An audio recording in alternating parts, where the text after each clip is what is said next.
taste it, you'll know why. And I got my fork ready. It's time for our first edition of Healthy, Wealthy, and Wise for this month. So if you're looking to indulge, but you want to trim the calories and fat, look no further. Owner of Freshie in Jupiter, Josh Lyons, is joining us once again after such a hit a couple of weeks ago. And this time, it's a healthier version of an all-American favorite, mac and cheese. Exactly. But mac and cheese has really gotten out of control with fat and calories. But you found a way to trim all that, but not the taste. Right, and this was inspired by my son, who's only 2.5.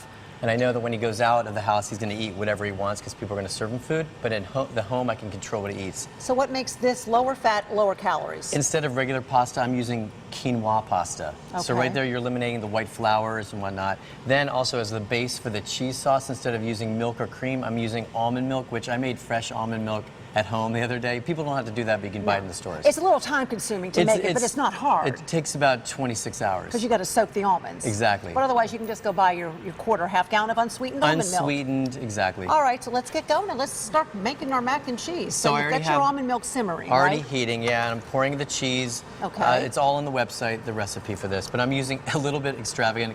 I'm using an aged Gouda and sharp cheddar cheese. So that's not real low in fat and calories, but how could you, what cheeses are a little bit lower? Feta cheese is probably the lowest and healthiest cheese. Gotcha. And I would mix it maybe with a little bit of aged cheddar. Well, that would be nice, because the salt content from the feta goes so far. And the cheddar gives it a little bite too, doesn't it? Exactly. So I just put the already cooked quinoa noodles into the little casserole dish. And I'm using this for kids because they always love to pull things off, and I thought this would be a fun presentation for the kids. That's really cool. Does quinoa have higher protein or fiber than a regular pasta? It has no cholesterol, which is good, and very little carbs. Okay, there you go. That's, which is good, and it's high. And it's high in protein, which is great. So it's very healthy. Exactly, and since we're on a time crunch because we're on TV, you know, you want to let the cheese melt, but we're not going to have time for that. So just imagine the cheese is melted. We're going to pour this all into this casserole dish, right? Put a little bit more pasta in there, like that, and then you can add some veggies if you'd like. I put some sweet peas. Sweet peas are great for kids. They're sweeter than the typical bigger peas. I always love that. My son Journey loves that. And then I'm going to top it with some breadcrumbs.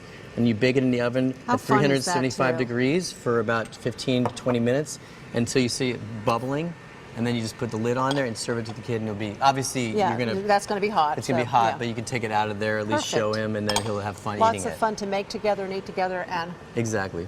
And a lot healthier, but there's still the flavor. You're not sacrificing that fix for good mac and cheese. It's delicious. Good, thank you. It's delicious. Thank you. All right, the recipe's on our website. And I'm not sharing Holly and John. Yeah, she's holding on to this for dear life. We'll see about that. What did say Glenn? Yeah, just the two. What did we do wrong? I know. How did we get on our website? At least invite us over there. All right.